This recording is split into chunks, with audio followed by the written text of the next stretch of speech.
Hello बच्चा लोग, कैसे हैं आप सब? मज़े में? First class.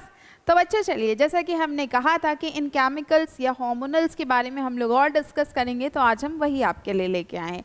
आज हम लोग डिस्कस करने वाले हैं कि ये जो एनिमल्स में हार्मोन्स रिलीज होते हैं, इनका काम कैसे होता है या इनका काम क्या है। ठीक है, तो इस पे हम लोग ध्यान से देखेंगे, एक एग्जाम्पल भी लेके देखेंगे कि कैसे इनका फंक्शनिंग होता है।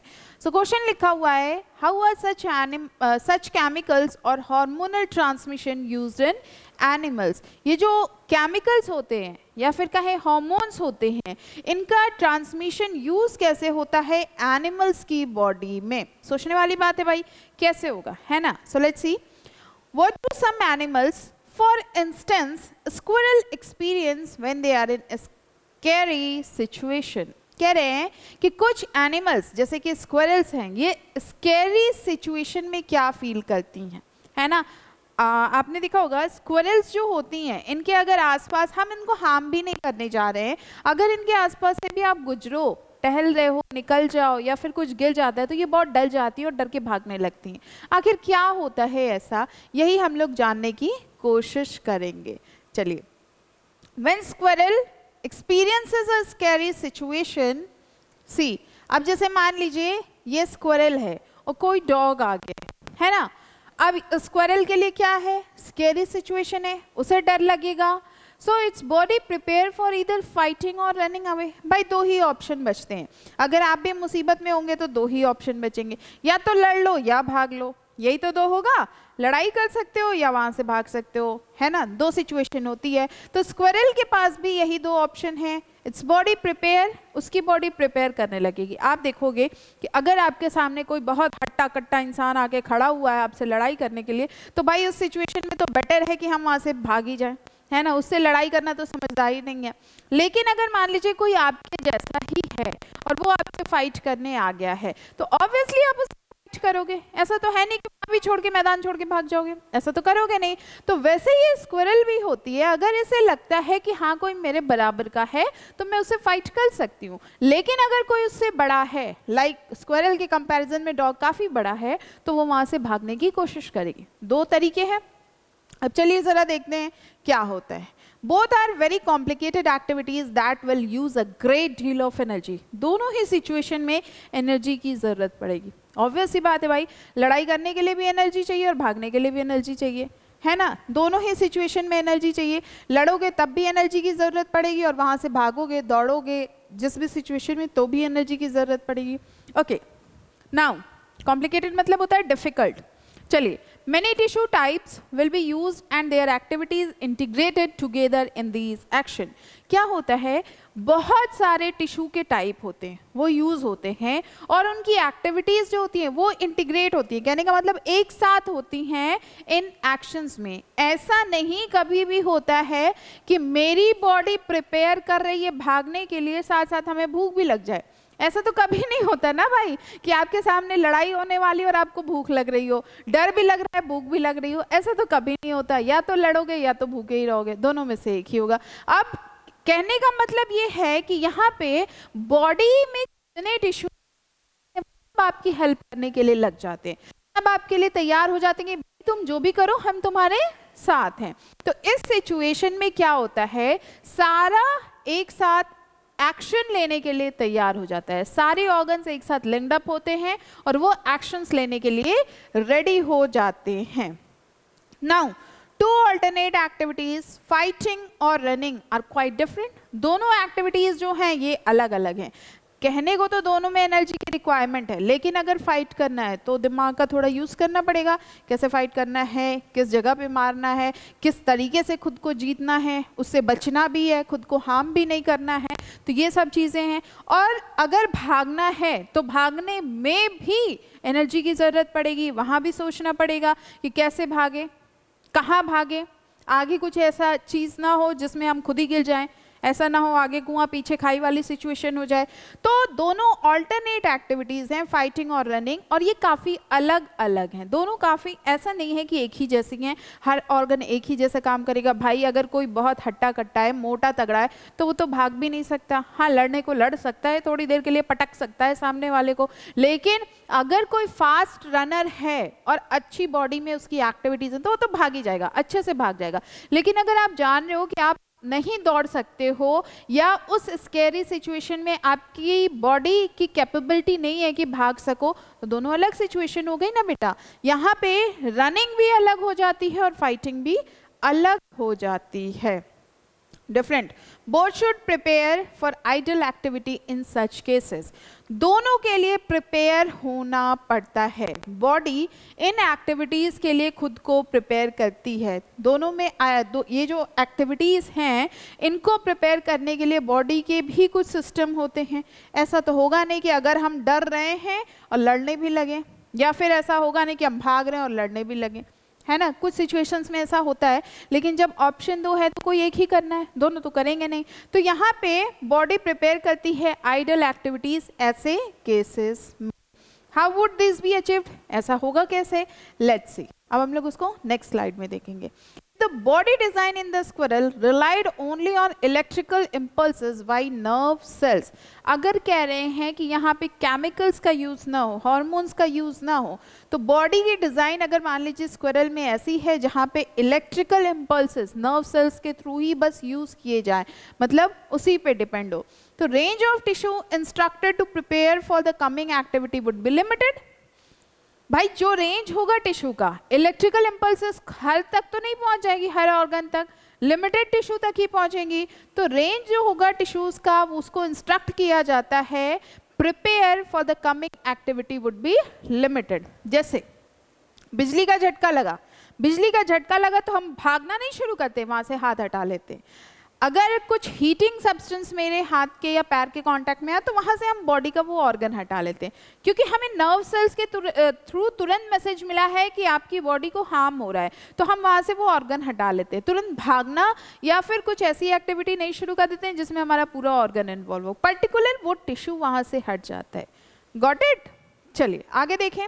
If the body design relied only on chemical impulses, पहला इलेक्ट्रिकल इम्पल्सेस देख लिया, अब केमिकल इम्पल्सेस मतलब कि हार्मोन्स के बारे में देखेंगे। वाई ग्लैंड्स, ग्लैंड्स के थ्रू होगा, तो range of tissue instructed to prepare for the coming activity would be limited. उसके लिए भी एक लिमिट है भाई, वो भी हर ऑर्गन तक तो रिच नहीं कर सकता, उसके लिए भी एक लिमिटेड जगह है कि जहां वो काम करेगा। लाइक आपके सेंस ऑर्गन में वो काम नहीं करेंगे। हार्मोन्स, जैसे कि इसका बेटर एग्जांपल है, जब आप टेंस्ड होते हो, मूड खराब होता है, तो आप बाहर से तो अच्छे भले दिख रहे हो, लेकिन बॉडी के केमिकल्स या बॉडी में अच्छी वाइब्स नहीं आती हैं, होता है ना। और लोग बाहर से देख के कहेंगे क्या हुआ है, ठीक तो है, हट्टा कट्टा है।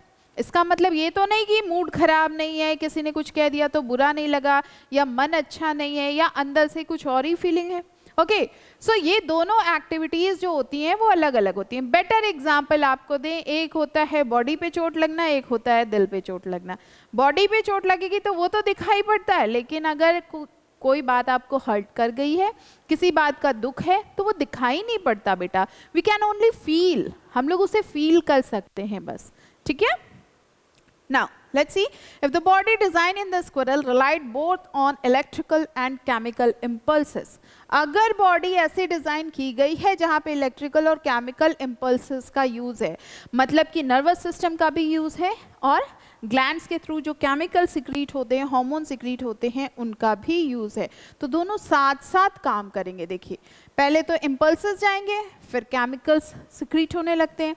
So then the signal would reach all cell of the body and provide the wide ranging change needed.